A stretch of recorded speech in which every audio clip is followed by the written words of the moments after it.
दोस्तों नमस्कार। ज्ञान मास्टर माइंड में आपका बहुत बहुत स्वागत है। दोस्तों आपने अक्सर देखा होगा कि जो ब्राह्मण हैं वो जनेऊ पहनते हैं और हमारे देश के कुछ हिस्से ऐसे जैसे बिहार है, वहाँ तो छोटे बच्चों का जनेऊ धारण हो जाता है और उसके लिए बिल्कुल जैसे शादी जैसा होता है ऐसे ही होता है बिल्कुल। तो ये जनेऊ धारण करना क्यों आवश्यक है या नहीं है? ये परंपरा है या इसका कोई ग्रहों का कोई असर है या हमारी परंपरा है ये? इस पे आज बात करेंगे, लेकिन आपसे आग्रह है कि चैनल को सब्सक्राइब कर दीजिए, शेयर कीजिए और लाइक ज़रूर कीजिए।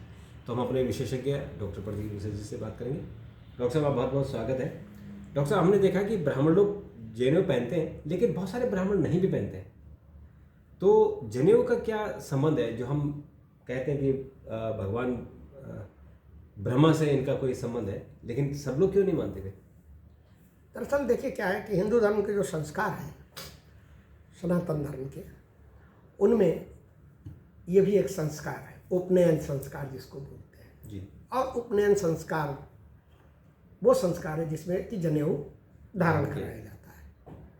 ऐसा कोई हार्ड एंड फास्ट नहीं है कि ब्राह्मण ही जनेऊ पहने। बेसिकली जनेऊ क्षत्रिय भी पहन सकते हैं, वैश्य भी पहन सकते हैं, शादी से पहले पहनते भी हैं। एक बार सांकेतिक रूप से ब्राह्मणों के लिए तो बिल्कुल अनिवार्य बताया गया, ऋषि मुनियों के लिए। और उसके पीछे कारण क्या है कि जनेऊ मात्र एक मतलब 3 धागों का एक कोई वो नहीं है, साधारण कि 3 धागे नहीं है, 3 धागे। जनेऊ में भी ऐसा होता है कि बहुत मोटे जनेऊ पहन लिए जाते हैं, वैसे जनेऊ में 3 धागे का जनेऊ पहनना चाहिए कायदे में, है ना। तो ये साधारण धागा नहीं है। दरअसल अगर मैं आपको कहूँ साइंटिफिक हिसाब से, ये बॉडी का बायो एनर्जी सर्किट है, ठीक है ना। तो ये अतिशयोक्ति नहीं है, क्योंकि साइंस ने अब इसे प्रूव कर दिया है। और मैं शुरू से हर चीज़ में हर बार यही बात कहता हूँ आपकी कि सनातन की जो भी परंपराएं हैं, जो भी चीज़ें हैं, वो बहुत कैलकुलेटेड हैं, बहुत गणितीय आधार पर हैं, बहुत वैज्ञानिक तरीके से जांची परखी हुई हैं। लोगों को पता नहीं है। और जब होता क्या कि जब साइंस उसके बारे में बता देती है, आज की आधुनिक साइंस बता देती है, तो हम वाह वाह करने लगते, करे अब तो साइंस ने बता दी। साइंस थोड़े हमको सर्टिफिकेट देगी। आधुनिक साइंस वैदिक साइंस को सर्टिफिकेट नहीं दे सकती, क्योंकि जो आधुनिक साइंस है वो वैदिक साइंस का ही हिस्सा है। उसी से चुराई हुई चीजें, एक छोटी सी एक चीज है, ठीक है ना। एक बहुत छोटी सी पीनट के समान है आधुनिक साइंस, है ना।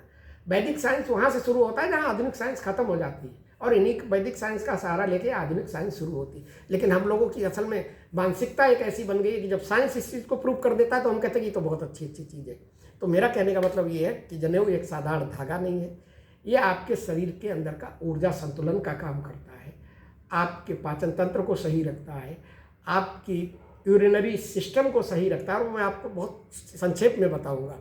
देखिए, हमारे सनातन धर्म में जब जनेऊ होता है, जब उपनयन संस्कार होता है, जिसे उपनयन संस्कार कहते हैं, तो इसका मतलब होता है कि बालक को द्विज प्रदान करता है, मतलब बालक का दूसरा जन्म होता है। ये ऐसा माना जाता है। और ये क्यों माना जाता है दूसरा जन्म? एक तो पहला जन्म तब होता है जब माता के गर्भ से उसका जन्म होता है, और दूसरा जन्म जो होता है, ये जो जनेऊ जब धारण कराया जाता है, तो ये माना जाता है कि ये ज्ञान का जन्म है, ज्ञान का जन्म हुआ है, ठीक है ना। मनु स्मृति में, याज्ञवल्क्य के स्मृति में, अथर्ववेद में जनेऊ के बारे में और उपनयन संस्कार के बारे में बहुत विस्तार से वर्णन किया गया है, ठीक है। वैदिक साइंस और आधुनिक साइंस के अनुसार ये माना जाता है कि जनेऊ एक एनर्जी सर्किट की तरह काम करता है। बाएं कंधे से ले जाके दाएं कंधे तक आप नीचे उसको ले जाते हैं, है ना। जनेऊ में देखिए, अब आप पूछेंगे कि जनेऊ में 3 धागे होते हैं, 3 धागों का क्या मतलब होता है। ये 3 धागे जो होते हैं, ये 3 तरीके के ऋण का एहसास कराते हैं आदमी को, उसको जिम्मेदारी का एहसास कराते हैं। 3 तरीके के कौन से ऋण होते हैं? एक तो देव ऋण, ठीक है, देवताओं का ऋण है। दूसरा ऋषि या गुरु का, जो आपका गुरु है, शिक्षा दी है, उसका ऋण। और एक तीसरा पितृ, ठीक है ना, पिता का ऋण होता है। जनेऊ अगर आप धारण किए हुए हैं तो जीवन भर आपको इस चीज़ का बोध रहेगा, क्योंकि 3 धागे हैं, वो 3 धागे 3 ऋणों का प्रतिनिधित्व करते हैं। तो आपको इस चीज़ का हमेशा एहसास रहेगा कि ये 3 ऋण हमारे ऊपर हैं और इस ऋण को हमें वो करना है, ठीक है ना। ऋग्वेद में बताया गया है कि जनेऊ मन को केंद्रित करने का काम करता है, बुद्धि को तेज करने का काम करता है, ठीक है ना। आध्यात्मिक जागरण का काम करता है और व्यक्ति को संयमित और अनुशासित बनाता है। आपने देखा होगा कि देखिए, जब अगर आप जनेऊ पहने हुए हैं तो आप बहुत सी चीज़ों से आपको जो है आप डिसिप्लिन में रहते हैं, संयमित रहते हैं, आपके विचार गंदे नहीं होते, क्योंकि आपको लगता है मैं जनेऊ पहनी हूँ, जनेऊधारी हूँ, ठीक है ना। एक डिसिप्लिन होता है आपके अंदर, एक संयम होता है। अब आपको मैं वैज्ञानिक दृष्टिकोण से दिखाऊँ तो वैज्ञानिक दृष्टिकोण से आप देखिए कि जनेऊ को बाएं कंधे से दाएं कमर तक जब पहनते हैं तो ये शरीर में 3 नाड़ियाँ होती हैं, इड़ा, पिंगला और सुषुम्ना, 3 नाड़ियाँ होती हैं, ठीक है ना। अब इन तीनों नाड़ियों को संतुलित करने का काम जो है जनेऊ के ये 3 धागे करते हैं। और जब ये आपकी इड़ा, पिंगला और सुषुम्ना 3 नाड़ियाँ अगर आपकी संतुलित हैं, जिस व्यक्ति की ये 3 नाड़ियाँ संतुलित हो जाती हैं, आप ये समझ लीजिए कि उसकी कंसंट्रेशन पावर, एकाग्रता और उसकी ध्यान की क्षमता बहुत ज़्यादा बढ़ जाती है। अब एक सवाल और लोगों के मन में उठता है और बहुत से लोग पूछते हैं कि कान पे क्यों लपेटा जाता है जनेऊ को। आप लोग शंका कर रहे हैं, शौच करने जाते हैं तो कान पे क्यों। देखिए, इसका कितना बढ़िया वैदिक साइंस ने, हमारी वैदिक साइंस जो है, और अब साइंस ने भी प्रूव कर दिया कि कितना बढ़िया इसका रीजन था। कान पर शास्त्रों में कहा गया है कि जब आप शौच में जाएं या लोग शंका के लिए जाएं तो आप जो है जनेऊ को कान पे लपेट लीजिए और 2 बार लपेट लीजिए, ठीक है ना। ऐसे लपेटिए कि दब जाना चाहिए। अब इसमें देखिए, इसमें आध्यात्मिक ऊर्जा को इससे कैसे आप समझेंगे कि सनातन के दर्शन के अनुसार शरीर में ऊर्जा विभिन्न नाड़ियों के अंदर बहती है, ये सनातन कहता है। सोच के समय जब आप सोच कर रहे हैं या लोग शंका कर रहे हैं, उस समय ऊर्जा का प्रभाव कहाँ होता है? नीचे की ओर होता है। आप एनर्जी लगाते हो ना, नीचे की तरफ वो प्रभाव होता है। कान पर जब आप लपेटे हुए होते हैं तो ये जनेऊ जो ऊर्जा का नीचे की तरफ प्रभाव हो रहा है, उसके ज़्यादा क्षरण को रोकने का काम करता है कि कहीं ऐसा ना हो कि बहुत ज़्यादा ऊर्जा का क्षरण हो जाए, ठीक है। तो उसको रोकने का काम करता है।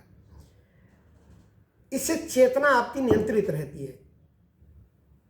ये ऊर्जा नियंत्रण का सिद्धांत इस पे जो है जनेऊ को कान पे लपेटने में करता है।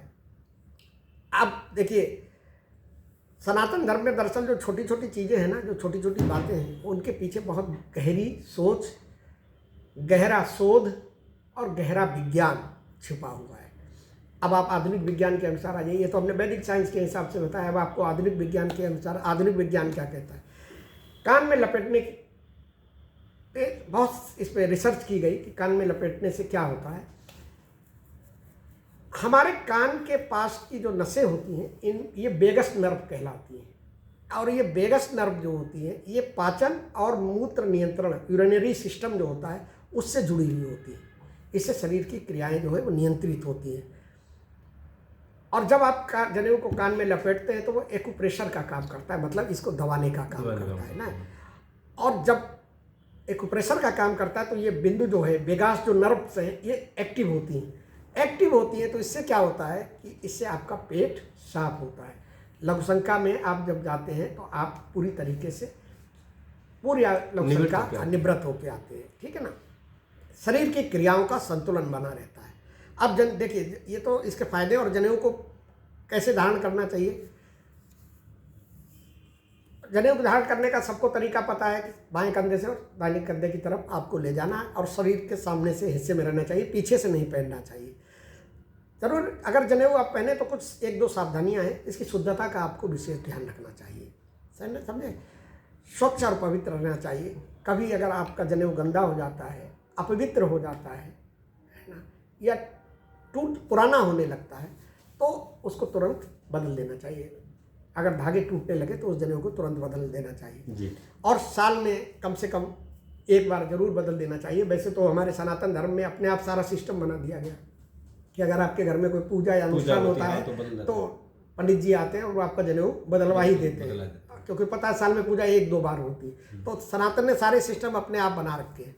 जनेऊ अपवित्र कब होता है? शौच, स्नान या अशुद्ध अवस्था में। अगर जनेऊ को आपने कान में नहीं लपेटा है तो आप मानकर चलिए कि वो अपवित्र हो जाता है। आप कहीं अगर शमशान में जा रहे हैं तो उसके बाद अगर लौट के आते हैं तो उस जनेऊ को जो है बदल दीजिए, क्योंकि वो भी अपवित्र माना जाता है। हमारे यहाँ जो है गुहे सूत्र में बताया गया है कि अगर जनेऊ टूट जाए या जमीन पर गिर जाए तो नए जनेऊ को मंत्रों के साथ आप फिर से धारण कर सकते हैं। और एक चीज़ और विशेष है कि जो लोग जनेऊ पहनते हैं उनको कम से कम 21 बार प्रतिदिन गायत्री मंत्र का जाप जरूर करना चाहिए और सूर्य को जल अर्पित करना चाहिए। तो मित्रों, अगर आप भी जनेऊ धारण करते हैं तो ज़रूरी नहीं कि आप ब्राह्मणी हो तो ही करें, आप जनेऊ धारण कर सकते हैं, लेकिन उसकी कुछ सावधानियाँ हैं। अगर आप उस सावधानियों को स्वीकार कर लें, अपना लें, तो आपका मन, आपका चित्त, आपका शरीर सब शुद्ध होगा।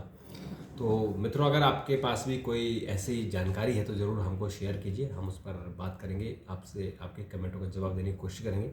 अगली बार मैं आपको शिखा के बारे में बताऊंगा, चोटी रखने। और अगला जो हमारा अगला वीडियो आएगा वो शिखा पर आएगा कि क्यों हम चोटी छोड़ते हैं, क्योंकि चोटी तो लोग आजकल उसका मजाक उड़ाते हैं, लेकिन एक ज़माने में वही चोटी थी जिसको हम पवित्र मानते थे, और इसलिए आपने आज भी पवित्र है, उसके वैज्ञानिक कारण। लेकिन जो लोग चोटी रखते हैं उन्हें पता है, लेकिन जिनको पता, जिन चोटी नहीं रखते हैं वो इसका मजाक उड़ाते हैं। तो इसके बारे में हम आपको बताएंगे। तो मित्रों, जनेऊ धारण जरूर कीजिए और अपने मन को, अपने चित्त को, अपने शरीर को स्वस्थ रखिए। डॉक्टर साहब ने बात की, आपका बहुत बहुत धन्यवाद। मित्रों, बहुत बहुत धन्यवाद। चैनल को सब्सक्राइब करना ना भूलें, शेयर कीजिए और लाइक जरूर कीजिए। नमस्कार।